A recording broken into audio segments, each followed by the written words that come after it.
I'm sure opposition is coming for this project. Where might that come from?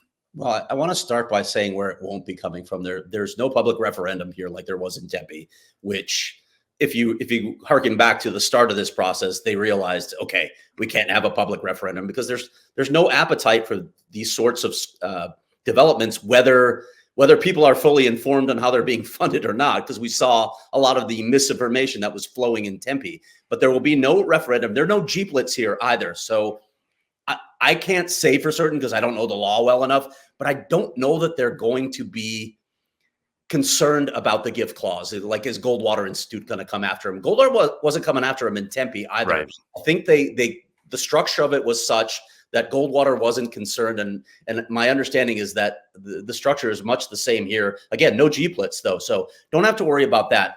That said, as Javier told me in the interview that's up on Go PHNX right now, anybody can sue you at any time. Right. What can you do about it? Like, there could be a citizens group that decides to sue you. The same union that was coming after them in Tempe that wanted to use their own union labor on the site and wanted it to be a full union job, even though that doesn't happen anywhere in Arizona, they could come after them again. Who knows how this will play out? I want to be clear on the union too. People are like, oh, they weren't willing to use any union labor. In fact, they were about like 20% or whatever it was. They were going to use union labor on the Tempe site. It just wasn't that union. So that will be a part of this project as well. We'll see if there is opposition from that group. Honestly, I fully expect it. So yeah, for sure. You deal with the lawsuits. You handle it. You go through that normal process. It is what it is. I'm not sure, though, that any of those sorts of challenges can stop construction, and that's an important point. Yeah, and the other thing, Craig, and I want to ask and make this clear too, because we went through Tempe and a lot of these things that led up to the Tempe vote, very similar to what we're talking about now.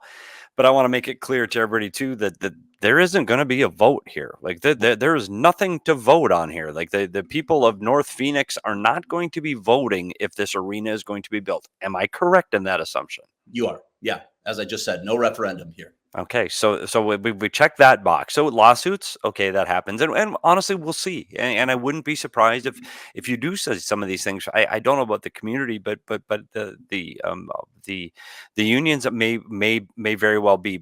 So what else has to happen on this site, Craig? Like what? Like we talked about this being raw land. Yeah. It's just a desert right now. So what has to happen before they can put shovels in the ground? Well, aside from all the improvements that I just mentioned, like sewers and electrical and roads, I mean, you're talking about there's a wash that has to be completed. Actually, that is going to be completed through this area as well. But then, like the timeline, you asked me about the timeline earlier, and I didn't fully finish it. The plan right now is for them to put shovels in the ground in the second quarter of 2025. So basically a year from now, they're tracking right now to put shovels in the ground. Will that happen?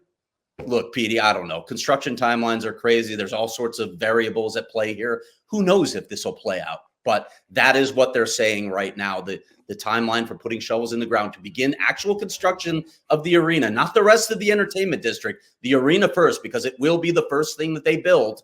That should be starting in the second quarter of 2025.